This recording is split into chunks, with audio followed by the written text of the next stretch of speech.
Rangers, all the way, here we go, here we go, here we go, here we go. C-130 rolling down the strip. C-130 rolling down the strip. Airborne daddy gonna take a little trip. Airborne daddy gonna take a little trip. Mission unspoken, destination unknown. Mission unspoken, destination unknown. Don't even know if we're ever coming home. Don't even know if we're ever coming home. Stand up. Copperheads down there. Ranger school is one of those things where you like go the day you graduate. You're like, if they told me I had to redo this shit right again, I'd be like, screw you guys, I'm out of here. I wouldn't do it. No. But now you look back on it and you're like, it's it was like not that bad. Like I could do it again. You know what I mean? Now, you know so much more like tricks and stuff now. You know, like when you go in there and you're private, you're like, You also didn't at least I didn't understand because I was such a cherry private at that time. I didn't understand like the context of Ranger School. Like, you go there and you're like, hey, this isn't how we do things in combat. This isn't. Even I knew that. I was like, this isn't how Ranger Battalion does it. This isn't how anybody's really doing it right now. But you got to realize that like Ranger School is teaching you like the template that you can then take and change to. It's like a leadership thing too. Yeah, it's how well you can lead other guys or tell people what to do under like very stressful conditions. Yeah. No sleep, no food, freaking definitely 200 pounds of whatever on your back. What else do you guys want to talk about? What about some experiences at schools and stuff? Yeah, go for it, man. Sniper school, SEER. I mean, I have that story I was going to say at Marine High Angle. Which one? Go ahead. Yeah. Oh, yeah. You won't go ahead and talk about what the Marine High Angle course is because people won't know. Okay, so there was I guess, I don't even know what year it was. What year was this? That was like 2006, I think you guys went over there. It's 2005 or 2006. Right as I was leaving, somewhere around that time. And we had this great opportunity to go. The Marines out at their Mountain Warfare Training Center in Bridgeport, California. They have a really cool area there that they do all their mountain warfare training, but they also have this Marine Scout Sniper high-angle shooting course that's out there. They call it like Marine Summer Scout Sniper. I think they only do the course during the summertime. And you get a chance to go out there and you spend, I think it's 2 weeks long, something like that. And you spend the first week going out to just across the border in Nevada to this place called Rocket Mountain, and you get to do just a bunch of high-angle shooting because obviously high-angle shooting is a lot different than actually shooting on a flat range, and it's pretty pertinent to like firing weapons in Afghanistan, especially if you're shooting from a mountain and stuff or up on a ridge line or something.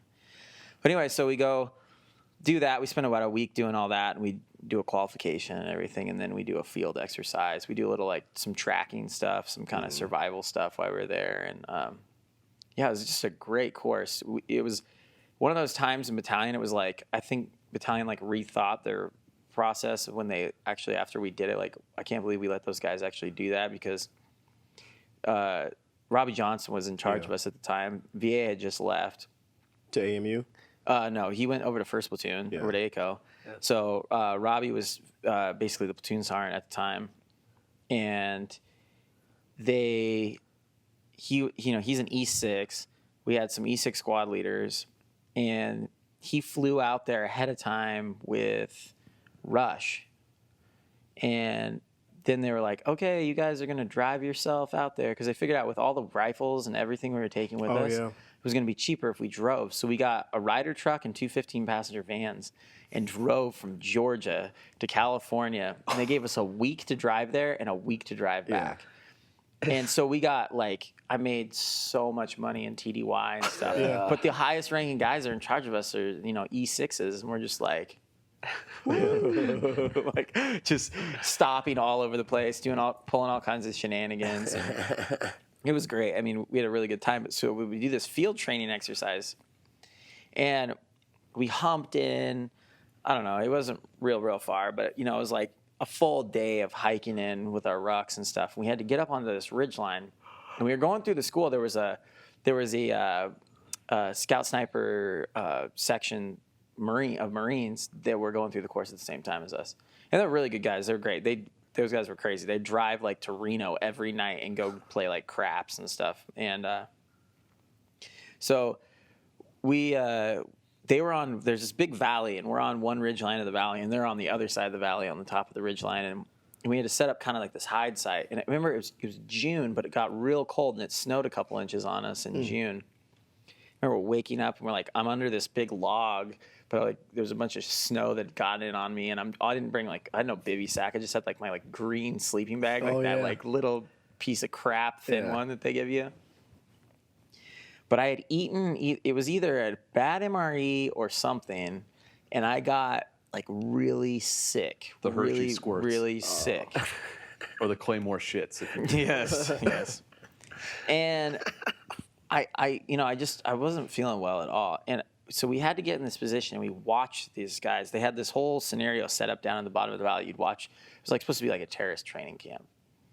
And we had to take intel, and we had to call in updates and do all this stuff. And then there was a following morning. It was the final morning. We were going to do a coordinated fires with guys from both ridge lines, a live fire. So they'd leave and they set up targets all over the place. So it was supposed to simulate like there was a big meeting going on. It was a wonderful training. It was really, really good training. And so we had to use our skills that we learned from the high angle stuff the week before and implement it onto this live fire, onto these targets. And they set up all the targets.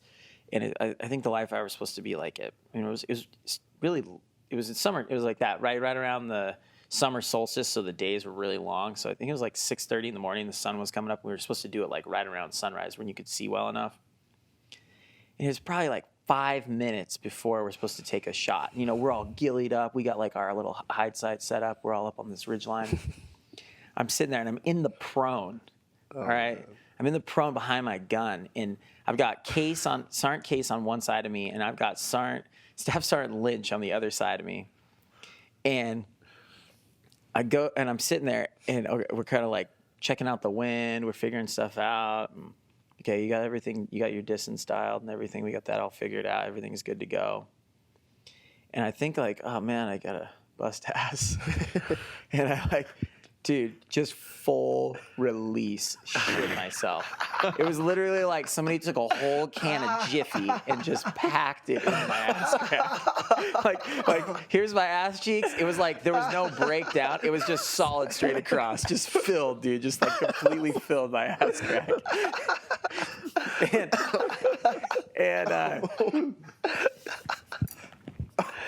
dude, that's some Tom Berenger shit right there. Touch the trigger, sniper. Let it go. So I turned to Case. And I'm like, well, I turned to both of them, and they're like, sorry, I just shit myself. And Case is like, what? And Lynch is like, Lynch like starts to kind of freak out. He's like, what? You just shit yourself? He's like, and then he looks at the time. He's like, we're supposed to take a shot, but this time it's like, there's like 3 or 4 minutes till we're supposed to have this like coordinated fire. It's like, go clean yourself. So like, I crawl out back of the hide side. I run back. My rucksack's sitting back there. And luckily I had a toilet paper roll like right in the inside flap of my rucksack. So I get that out. I just drop trow right there. But I'm like wearing long underwear. So it's just like stuck to the inside of my long underwear. I'm not wearing any other underwear. Because like, you can wear underwear in the field. So there's just shit like all stuck to the inside of my long underwear. And so I'm like taking big wads of toilet paper and like cleaning out as much as I can. I'm like shoving it down on the ground. I try to squat and like maybe there's some more in there. I should probably get out real quick. And like, so I finished taking a shit right next to my rucksack. Just leave it there. There's like shitty toilet paper right there. And then I pull my pants up and I run down there. I jump back behind the gun and like there's like 60 seconds till we're supposed to shoot. And we end up taking the shot. But the thing about after we take the shot is we have to hightail it back to our original starting point with like because we're supposed to be simulated like they're coming after us kind of thing. So we pick up all of our rucks and stuff, and I like toss some pine needles and stuff all over this toilet paper. Oh. And we hightail it, and it's like an 8.5 or like 9 hour hike out of there, with just shit like caked all between my thighs, and yeah, let's just say I had some really bad monkey butt. Damn. I wouldn't tell that one. That's funny. That's classic. Yeah. Can't top that one. No, you can't top that, dude. That is untoppable. See, I did 6 total like sniper schools, and they were shit. no experience like that. But I had a pretty damn good time, man. We pissed off the instructors a lot, being Rangers and stuff like that, with the regular Army guys or, Marines and stuff like that teaching us. But we almost got kicked out of one sniper school. We had to run each berm line from 1 to 1,000 and then all the way back. And I think we stopped at the 500-yard berm and just, hid out in our ghillie suits and shit like that. And instructors come by, what are you guys doing? Oh, nothing, just hanging out, And they tried to kick us out for that. But we made up some pretty damn good lie that we were, watching out for each other as one guy was taking a shit or something like that, and worked out pretty good. But I didn't have any bad or funny experiences. I just wanted What all schools did you end up going to? Jeez, I went to precision long range, extreme long range, high angle, U.S. Army. Wait, how many is that? 4. I did the Israeli. And I did the one for the Department of Homeland Security. That's cool. Yeah, we didn't have the opportunity to do stuff like that it was so I got to go to SODIC, and I guess it's Special Forces Sniper Course now, but and that was amazing because I was the only guy from battalion there. Yeah. And I was a couple CAG guys that happened to me. This guy Tom Smith, he was best friends with my First Sergeant Nichols, who was HHC First Sergeant at the time. And they were they grew up in battalion together. Well, he was there at the school at that time. He said, "Who's your First Sergeant?" "Oh, First Sergeant Nichols." He's like, "Ah!" Yeah. Takes me under his wing, and I was just like, "Oh, this is awesome." Invited me to barbecues at his house and stuff while we were there. But that was it was a great experience there. Yeah, I only got to go to the Benning Sniper course, and it was when they were doing a bunch of MTTs overseas. So they had to pack the entire program, the 5-week course, into a 3-week period of instruction. Yep. And I was just how was that? Just shit, waking up at 6 in the morning, going till 9 or 10 at night. Jeez. Yeah, it sucked. I think the best school that I went to as far as sniping was, I think the extreme long range were. Who taught that? That was done at, Jacob Bynum taught that one, an instructor at Rifles Only. Him and his cadre came out there to California. We were engaging targets from no less than 1,000 all the way out to 1,800, 1,900 yards. And with what calibers? We did that with 300 Win Mag, but the elevation gave us the capability to do that. But did you guys add extra? Because did you guys add extra a 20-minute rail to? Or shims or anything we put shims on it. We put shims on, but the so you could get elevation with the scope. Yeah, because when we were at Marine High Angle, we had that was pretty recently after we just got the 300s, and that was you guys had the AIs, right? Yeah. And I remember we were hitting we set up some steel silhouettes out when we were shooting from the top of Rocket Mountain, and we got out to I think it was right at 1,400. Yeah. But we were we had 1 minute left on the BDC, and we were all the way. We were up 4.5 mils. Yeah, I revved out on the BDC for the 1800. I revved out on that, and then I held bottom baseline of the reticle to get that, and I dialed all the way for wind, and then I held 5.6 mils for wind on that one. It's ridiculous, man. But that was the best extreme precision school I've went to. Other than that, it was, been overseas. I mean, I really didn't take any shots overseas that were less or more than 800 yards. The longest shot that I took was 834, 835 or something like that. That's not bad. With the Win Mag? SR-25. With an SR? Yeah. Wasn't the first round hit, though. No. I was Brennan was on that one. And then this guy, we go up there, we start engaging targets, man. We were getting ambushed, and guy pops out on the side of a roof or side of a building. I'm looking at him, and he's up on this little hill. I'm damn, he's kind of he looks 500 yards away. But dialed on for 500, shot, and it was mills low. So I'm fuck, hold over the correction and drop the guy. It's damn, this guy was fucking, lays them and all that stuff. 834 or something like that. That was the longest engagement. And the closest one was Brendan was on this one too. It was from me to you, man. Yeah. But the SR was freaking. How the hell did that guy get that close up on you? One on top of a rooftop, and he looked like a pile of clothes right there. So I'm engaging one guy, looking at this pile of clothes off to the side of me, I'm like, oh, it's just a pile of clothes, you know? And look over again, and this pile of clothes is moving, but this pile of clothes now has an AK-47. Holy shit. And he stands up, so I just roll over to the side and pop that guy. And it's like, Good thing you had the SR and not a bolt action. Oh, dude. Yeah, my spotter carried the bolt action, man. And he had his experience was ridiculous. The 90-foot well and all that, you know, shit that went down. But, I mean, yeah, we had pretty damn good deployment, man. A lot of trigger time. And we actually had a chance, I don't know how it was when you guys were in, we actually had a chance to do traditional type sniper stuff, you know, go out for 5 days and, you know, do all that cool stuff, man. Yeah, But, no, that's cool. We didn't really get the chance to do that. Afghanistan, I think you can pull that off. Afghanistan, yeah. Yeah, and we tried to swing that in Iraq a bunch of times to like set up in certain areas, but they were like, do overwatches. And you're too vital to the mission of like when we actually do direct action stuff, and it's too big of a risk. And, and there was just, and also at the time there was that Marine group that got overran. Like 7 of them, right? Yeah, and like they were just like, no, we're not going to do that. Yeah. So I had a situation where I shot a couple guys that were really close like that. I was on that mission in Tel Afar, and it was just total. Were you carrying the M4 on that mission? Yeah, it was. Yeah. It was so we get this call down. You were security for. Yeah, we get this call. I mean, normally it was Case and I would. It was our platoon that we were going out with, and it was our sniper team. But then Rock, we're like, hey, we're going to Tel Afar. Last time there, that was when second platoon just got messed up. Yeah. And we Rock was like, we decided, hey, we'll take an extra sniper with us just in case. So Case and Rock kind of became the sniper team, and I was like, hey, I'll do security. Well, we had this M4 that we had totally tricked out. It was like, I think it was actually The SPR? Or no, it was an M4 that we had from HHC. That Floated barrel? Or? It was a free floated barrel and stuff. Yeah. And we put like bipods on it and put an ACOG on it and what else? Oh, I even brought like a UNS with me just in case, so I could slap it on there if I wanted. But I'm like rolling up. So we go on black side.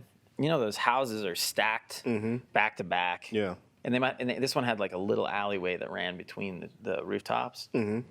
And street on this side, street on this side. Well, the front door was over here. They were hitting this house. So we come on the black side, and we throw a ladder up, and I'm the first guy up on this roof, on this other house on the back roof, and get up on there and kind of clear the rooftop.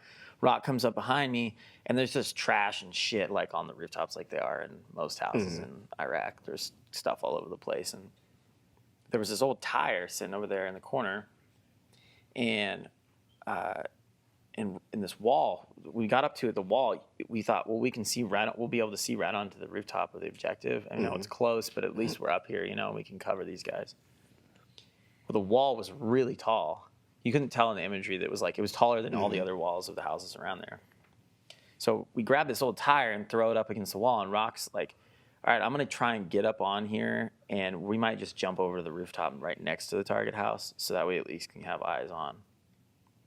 So he slings his SR, and he's like, hey, cover me. And so I'm like kind of just tippy-toeing, like trying to see over as much as I can. And he like grabs the wall, goes to mount up, you know, like this, mounts up over it. And then these two guys pop up out of, like, right when that was happening. I hear VA come over the radio, and he's like, hey, they see us. We've been compromised. And we're blowing the door. I was on the striker, and I heard your shots specifically. Yeah, he's like, we're blowing the door. We're going to blow the door. So boom, right when Rock's jumping up on the wall, boom, they blow the door.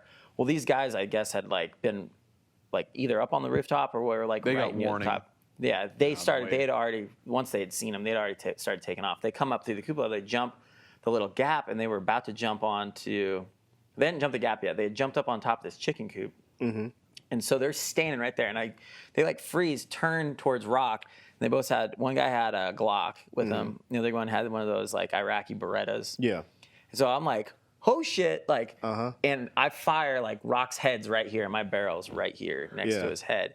And I fire a couple rounds, and he falls. Well, I got a little overzealous with my firing, and I'm like, I mean, it's scared. I mean, that close, like all of a sudden out of nowhere, it's like, holy shit! I probably put like 10 rounds, and you know we're using. Yeah, I was gonna say you cracked off like 9 or 10 shots. Yeah, and you know we're using the Black Hills. Yeah.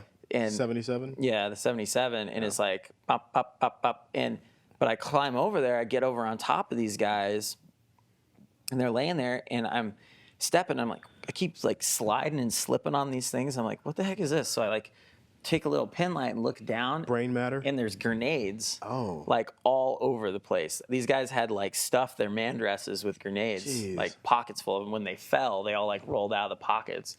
So I was like, oh, I'm gonna watch my step a little bit better. These like cheap ass grenades are like. Oh yeah, when the entry team, when the assault elements went into that objective, and they started having grenades thrown at them. Yeah. And you remember a couple guys tried to escape down the alley, and I think it was actually Kapacheski that threw a frag into the alley. Well, no, Rock shot the guy. Okay, so I was on top. I was on top of the roof by that time with Rock, and he goes, this guy comes all of a sudden goes and comes out of the alleyway and starts running down the alleyway. So Rock goes like pop, pop, pop with his SR, shoots this guy.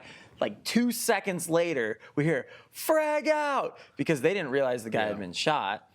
And this frag, ding, ding, ding, and we're standing over the alley, like looking down at it, and it's only like 8 or 10 feet down to where, and we just see this frag, ding, ding, ding. And we're like, oh shit!